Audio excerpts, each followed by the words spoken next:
आपकी अदालत में बीजेपी लीडर निशिकांत दुबे पर आरोप છે કે તેઓ ધમકાવવા વાળા નિવેદનો આપે છે। જો સૌથી વધારે ભડકાવા ધમકાવા વાળું નિવેદન જે તમે આપ્યું હતું એ જે તમે જ્યારે રાજ ઠાકરેને કહ્યું હતું, તમે કહ્યું હતું તું પોતાને મોટો બોસ સમજે છે, બિહાર યુપી આવી જા, તને પટકી પટકીને મારીશું।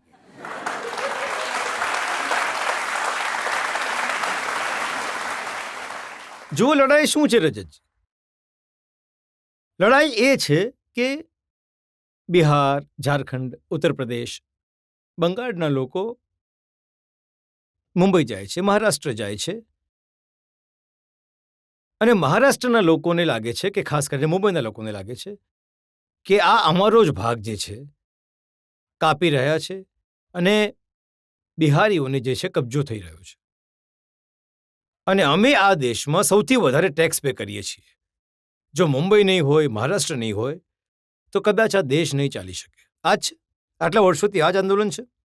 હવે મારું એ કહેવું છે કે જો બિહાર, ઝારખંડ નહીં હોય, મધ્યપ્રદેશ નહીં હોય, છત્તીસગઢ નહીં હોય તો મુંબઈ શું વેચે છે? State bank of India tax આપે છે। આખા દેશભરમાં state bank of India tax collect કરીને જાય છે, ટેક્સ આપે છે, LIC આપે છે, SEBI આપે છે, NSE આપે છે, ટાટાનું ત્યાં હેડક્વાર્ટર છે। જો ઝારખંડ નહીં હો તો ટાટા નહીં હોત, ટાટા ક્યારે ટાટા નહીં બનતા। જો હિન્ડાલ્કો નહીં હોત તો પલામુ અને છત્ર નહીં હોત, તો અમને જે બોક્સાઇટ માઇન્સ નહીં મળત, બિરલા નહીં હોત, દાલમિયા નહીં હોત। તમે એ કહો ને કે આટલો કોલસો છે, આ દેશના 40થી 45 માઇન્સ અને મિનરલ્સ માત્ર ઝારખંડની પાસે છે, અને આ પહેલા બિહારની પાસે હતા, એટલે જ્યારે અમે લોકો યુનાઇટેડ હતા। અમે રાજા છે અહીંયા। મારી દુર્ગતિ એ છે, સ્થિતિ એ છે કે અમારે ત્યાં ક્લાઇમેટ એમને શૂટ નથી કરતું, એટલે બધા લોકો પોતાનું હેડક્વાર્ટર ત્યાં બનાવી દીધું, અને એટલે એ ટેક્સના આધાર પર તમે પોતાની જાતને રાજા સમજો છો। તો જ્યારે રાજા સમજો છો તો જે ગરીબ માણસ છે, જે સાચે જ રાજા છે, જેમ કે આ લોકતંત્રમાં જનતા જે છે એ રાજા છે, એ વોટ આપે છે, ત્યારે જ આપણે ચૂંટણી જીતીને આવીએ છીએ। ગાંધી પરિવાર અને નહેરુ પરિવાર જે છે એ રાજા નથી। લડાઈ તો આ જ વાતની છે ને। તો જો લડાઈ ગાંધી અને નહેરુ પરિવાર સાથે છે, એ જ વાત કહી રહ્યા છે રાજ ઠાકરેને।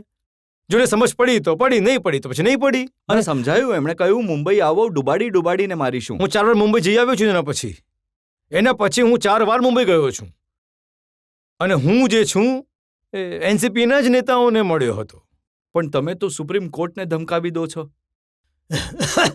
તમે સુપ્રીમ કોર્ટ વિશે શું કહ્યું હતું, ચીફ જસ્ટિસ ઓફ ઇન્ડિયા વિશે શું કહ્યું હતું એ સાંભળી લો। દેશમાં ગૃહ યુદ્ધ માટે chief justice of India Sanjiv Khanna અને ધાર્મિક યુદ્ધ ભડકાવવા માટે સુપ્રીમ કોર્ટ જવાબદાર છે। ખોટું શું કહ્યું? આ દેશમાં બે કાયદા કેવી રીતે હોઈ શકે છે? તીસ્તા ક્ષેત્રવાળને બેલ મળવા માટે, કે યુનુસ પઠાણને જે છે બેલ મળવા માટે, કે દાઉદ ઇબ્રાહિમને કોઈ ગુંડાને બેલ મળવા માટે સુપ્રીમ કોર્ટ 12 વાગે 1 વાગે ખુલી જાય છે। પાર્લામેન્ટે વક્ફ કાયદો પાસ કર્યો, અને તમે જે છે એના ઉપર સુનાવણી પાસ કરી રહ્યા છો। આર્ટિકલ 368 પાર્લામેન્ટનું એ કહે છે કે સંવિધાનમાં કોઈ પણ પ્રકારનું સંશોધન કરવાનો અધિકાર માત્ર ને માત્ર સંસદને છે। બાબા સાહેબ આંબેડકરનું સંવિધાન 368 અમને એ તાકાત આપે છે। સુપ્રીમ કોર્ટનું, હાઈકોર્ટનું કામ છે એ કાયદાની વ્યાખ્યા કરવી। અહીંયા તો અલગ કાયદા બની જાય છે। તમે જોયું, અમે IT એક્ટ બનાવ્યો, આજે અહીં જેટલા છોકરાઓ છે, છોકરીઓ છે, સૌથી વધારે 66A ખતમ થઈ ગયો છે। તમે કહો કે મને બોલવાની આઝાદી છે, અભિવ્યક્તિની આઝાદીના આધાર પર સુપ્રીમ કોર્ટે અમારા બનાવેલા કાયદાને ખતમ કરી દીધો। સૌથી વધારે પરેશાન કોણ છે?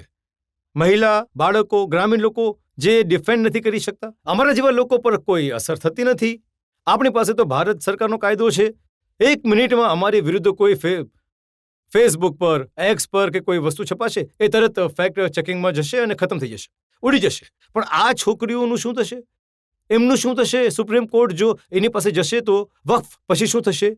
એ કે માલદા અને મુર્શિદાબાદથી મુસલમાનોએ એટલો આતંક ફેલાવ્યો કે મારે ત્યાં કોન્સ્ટિટ્યુઅન્સીમાં 4000-5000 લોકો ભાગીને આવી ગયા કે બધા હિન્દુઓને ભગાડી દેવામાં આવે। એમને દિવસ રાત મારે જમવાનું પહોંચાડવાનું હતું। હવે તમે સમજો કે એક સાંસદ કેટલા દિવસ સુધી કેટલાને જમાડી શકે છે? તો મેં આ વાત એમને કહેવાની કોશિશ કરી। જો હું ખોટો હતો, 6 પેજનું જજમેન્ટ અપાવ્યું મારી ઉપર, 6 પાના ખર્ચો કર્યો, પણ એ નહીં કહી શક્યા કે મેં એમને માટે કોઈ ખોટો શબ્દ કહ્યો, મારી ઉપર કોઈ કેસ ચાલુ નહીં થઈ શક્યો. અને હું આજે પણ મારી વાત પર કાયમ છું કે મેં જે કહ્યું સાચું કહ્યું, અને જનતાને માટે જો મારે જેલ જવું પડે તો મને કોઈ સમસ્યા નથી. એમણે શું કહ્યું? એમણે કહ્યું હતું કે અદાલતો ફૂલોની જેમ નાજુક નથી જે આવા હાસ્યાસ્પદ નિવેદનો સામે સુકાઈ જાય. આ પાર્લામેન્ટ પણ જે છે એ ફૂલ નથી. અમે કાયદો બનાવ્યો છે, એ કાયદાની વ્યાખ્યા કરવી તમારું કામ છે. જો કરી શકો તો સારું છે, નહીં તો સંવિધાન જે છે એની પરવાનગી આપે છે, અને જેટલી સંવિધાનમાં છૂટ છે એટલું હું બોલતો રહીશ. જેટલા પણ લોકો હતા જે પાર્લામેન્ટમાં હતા, જયરામ રમેશે કહ્યું કે આ જાણી જોઈને નિશિકાંત દુબે સુપ્રીમ કોર્ટને નિશાનો બનાવી રહ્યા છે. સુપ્રીમ કોર્ટ પર સરકાર પ્રેશર બનાવવા ઈચ્છે છે. સૌ ઉંદર ખાઈને બિલાડી હજ કરવા ચાલી. બધે બધા હાઈકોર્ટના જજમેન્ટના આધાર પર ઇમરજન્સી લાગુ થઈ જઈ. રજતજી, તમે પણ જેલ ગયા છો 75 થી 77 સુધી. સ્વર્ણસિંહની કમિટીનો રિપોર્ટ બનાવીને અડધાથી વધારે સંવિધાનના આર્ટિકલ ખતમ કરી દીધા હતા. રાષ્ટ્રપતિના અધિકારને ખતમ કરી દીધા. 16 જજને બાયપાસ કરીને ચંદ્રચૂડને જે છે ચીફ જસ્ટિસ બનાવી દીધા. જસ્ટિસ HR ખન્નાનું રાજીનામું થઈ ગયું. આ કોંગ્રેસથી મને સર્ટિફિકેટની આવશ્યકતા છે. ન્યાયપાલિકા પર અમારી પાર્ટીનો ભરોસો છે, અને ન્યાયપાલિકા જે કહે છે અમે એને કરીએ છીએ. કોંગ્રેસની વાત જે છે હું ના તો સાંભળું છું, ના તો જનતા સાંભળવી જોઈએ. આજે આ ઇમ્પ્રેશન જાય છે કે નિશિકાંત દુબે સુપ્રીમ કોર્ટને ધમકાવી શકે છે. નહીં. મેં તો મારી વાતો સાચા પરિપ્રેક્ષમાં કહી. સુપ્રીમ કોર્ટને પણ ધમકાવી શકે છે. ન્યાયપાલિકાની ઉપર તો બધાને ભરોસો છે. મેં તો માત્ર એટલું કહ્યું કે ભારતનું સંવિધાન જો કોઈ કાયદો બનાવે છે તો એનું સન્માન કરો. 377 એમણે ખતમ કરી દીધી, 67 એમણે ખતમ કરી દીધી. રોજ NGT બની ગઈ. તમે જોઈ રહ્યા છો. તમને કયા સંવિધાનને અધિકાર આપ્યો છે કે NGT એક નવું બનવું જોઈએ? એટલે તમે કહ્યું કે સુપ્રીમ કોર્ટ કાયદો બનાવશે તો સાંસદને બંધ કરી દેવું જોઈએ. યસ, અને હું આજે પણ એ વાત પર કાયમ છું. કાયદો બનાવવાનું કામ માત્ર ને માત્ર પાર્લામેન્ટનું છે.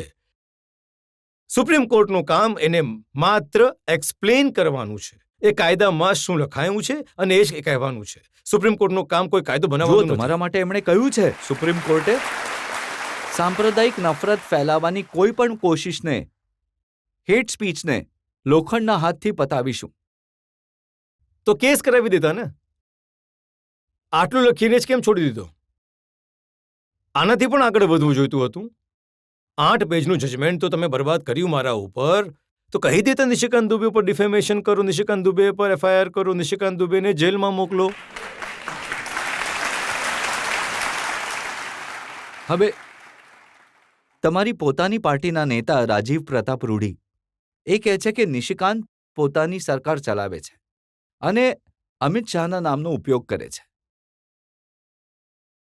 રાજીવ પ્રતાપ રૂડીજી મારા જૂના મિત્ર છે, અને 1990માં પહેલી વાર MLA બની ગયા. 5, 6, 7 વારના જે છે MP પણ છે. તો જેવી એમણે આ વાત કહી કે હું મારી સત્તા ચલાવું છું, તો મારાથી વધારે કોઈ ગૌરવાન્વિત નહીં થયું. જો એ કહી રહ્યા છે કે એ સર્ટિફિકેટ આપી રહ્યા છે, તો એનાથી વધારે ખુશી હશે કે હું ચલાવી રહ્યો છું સરકાર. એટલે તમે એ સમજો કે જો કોઈ સર્ટિફિકેટ આપે. બીજો સવાલ એ છે કે હું મોદીજી અને અમિત શાહજીના વિશે કહી શકું છું કે એમને જે છે ને, જ્યારે ટ્રમ્પ પરેશાન નથી કરી શકતા, આખી દુનિયા પરેશાન નથી કરી શકતી, તો એમને લાગે છે કે નિશિકાંત દુબે એમને ચલાવશે. આખી દુનિયાને ખબર છે. તો એનાથી વધારે મૂર્ખ જે છે, મૂર્ખતાપૂર્ણ સ્ટેટમેન્ટ તમને લાગે છે કે રૂડીજીનું કોઈ આવ્યું હશે?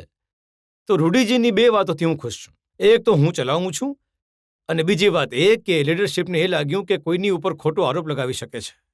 પણ આ ઝઘડો તો ત્યારે થયો ને જ્યારે કોન્સ્ટિટ્યુશન ક્લબની ચૂંટણી લડી રહ્યા હતા. તમે તમારો ઉમેદવાર ઊભો કરી દીધો તમારી જ પાર્ટીના નેતાની વિરુદ્ધ. કોન્સ્ટિટ્યુશન ક્લબની ચૂંટણી જે છે એમાં તો સૌથી મોટી ખુશી મારી સાથે એ થઈ કે સોનિયા ગાંધી અને મલ્લિકાર્જુન ખરગે અને કમલનાથજી અને સુશીલ શિંદેને મેં વોટ કરવા માટે બોલાવી લીધા. એને તો તમે માનશો છો મારો વિજય છે, કારણ કે કોન્સ્ટિટ્યુશનલ ક્લબની ચૂંટણી કોઈ સિરિયસલી લેતું નહોતું. બીજી વાત એ છે કે કોન્સ્ટિટ્યુશનલ ક્લબના બગાડના ડરથી ઈમાનની વાત નહીં કરો. રૂડી મારા મિત્ર હતા. આજે પણ હું કહી રહ્યો છું કે કોન્સ્ટિટ્યુશનલ ક્લબ MP અને એક્સ MP માટે છે જ. ત્યાં દિલ્હી પોલીસના લોકો, ત્યાં બ્યુરોક્રેટ, ત્યાં બિઝનેસમેન, એમની એન્ટ્રી છે. અને કાલે ફરીથી મને તક મળશે તો હું રૂડીની વિરુદ્ધ જે કોઈ કેન્ડિડેટ ઊભો કરી દઈશ. આ લડાઈ ચાલુ રહેશે. ને તમારા કેન્ડિડેટને હરાવવા સોનિયા ગાંધી પણ આવશે, મલ્લિકાર્જુન ખડગે પણ આવશે. આજ તો સૌથી મોટો વિજય છે કે ગાંધી નહેરુ પરિવાર કેટલો બધો મને પ્રેમ કરે છે. આનાથી મોટું શું ઉદાહરણ હોઈ શકે છે? અને સૌથી વધારે પ્રેમ તો તમને ઝારખંડના મુખ્યમંત્રી કરે છે, કેમ કે એમને તમે ડરાવો છો, ક્યારે પણ એમને બરતરફ કરાવી દેશો. નહીં, જેલ તો જતા જ રહ્યા હતા. બની શકે છે બીજી વાર પણ જેલમાં જતા રહે. હેમંત સોરેન વિશે તમે કહો છો કે આ ઝારખંડને ઇસ્લામિક સ્ટેટ બનાવવા ઈચ્છે છે, સફેદ ટોપીથી ઘણો પ્રેમ છે એમને. આખા દેશમાં મુસલમાન 4% વધી ગયા છે, પણ જ્યાં કે વિસ્થાપન છે, પલાયન છે, કોઈ ઉદ્યોગ ધંધો નથી, હોસ્પિટલ નથી, ત્યાં કેમ મુસલમાન વસવાટ કરવા જશે? બધા બાંગ્લાદેશી મુસલમાન આવી ગયા જે એમના વોટર છે. તો શું વિરોધ નહીં કરીશ? આદિવાસીઓ માટે કોણ અવાજ ઉઠાવશે? હું હંમેશા પાર્લામેન્ટમાં દલિત, પછાત, અનુસૂચિત જાતિ, અનુસૂચિત જનજાતિ વાતો માટે કરતો રહું છું. શું આ માત્ર કહેવા ખાતર છે? માત્ર આ નારા સૂત્રો છે? ત્યાંના સાંસદ હોવાના નાતે મારે શું કરવું જોઈએ? અહીંયા બેઠેલા જેટલા આવા લોકો છે એમને હેમંત સોરેન જેવા નેતાઓનો વિરોધ કરવો જોઈએ કે નહીં કરવો જોઈએ, એ જ લોકો પર છોડું છું. અને એટલે જ હું વિરોધ કરું છું, વિરોધ કરતો રહીશ. અને વિરોધની સીમામાં એમને જેટલી તાકાત હોય લગાડતા રહો, એ કેસ કરતા રહેશે. હું વિરોધ કરતો રહીશ. એક દિવસ ઝારખંડ મુક્તિ મોરચા અને હેમંત સોરેનની સત્તાને ઉખાડી ફેંકીશ. પણ ઝારખંડના લોકો ઘણા નારાજ છે. ઝારખંડના લોકોએ કહ્યું કે ઝારખંડ માટે જે વસ્તુઓ થવી જોઈતી હતી, રાંચી માટે એમ્સ હતું, તમે તમારી કોન્સ્ટિટ્યુઅન્સીમાં બનાવડાવ્યું. એરપોર્ટ હોવું જોઈતું હતું, એ તમારી કોન્સ્ટિટ્યુઅન્સીમાં બનાવડાવ્યું ધનબાદના બદલે. પોતાના લોકો માટે જે છે લડાઈ કરવી કઈ ખરાબ વાત છે? હું તો હંમેશા કહું છું, પોતાના લોકો માટે ગોડ્ડા જો નહીં હોત તો હું સાંસદ નહીં હોત. અને આ બધી વસ્તુઓ, એમપી છું, પાર્લામેન્ટમાં બોલું છું, ગાંધી પરિવારની વિરુદ્ધ, આ બધી તાકાત જે છે એ માત્ર ગોડાની જનતા આપે છે. હું જ્યારે ગયો ચૂંટણી લડવા માટે તો ગોડ્ડામાં એક્સરે મશીન નહીં હતું, એમઆરઆઈનું મશીન નહીં હતું. આજે ત્યાં all India institute of medical science છે. અને 2 કામ મેં જે કર્યા એ અમારે માટે ઘણા ઐતિહાસિક છે અને મેં વ્યક્તિગત કર્યા છે. હું તમને જણાવું છું. ઘણા ઓછા લોકોને ખબર છે કે ભારતથી એક નાની બહેન હતી 1993-94માં, ઇલાજ વગર એ મરી ગઈ હતી કારણ કે ડૉક્ટર નહીં હતા. અને મેં એ જ દિવસે નક્કી કર્યું હતું કે જ્યારે પણ મને તક મળશે તો હું મારા ક્ષેત્રના લોકોને, મારા વિસ્તારના લોકોને સ્વાસ્થ્યની સુવિધા આપીશ.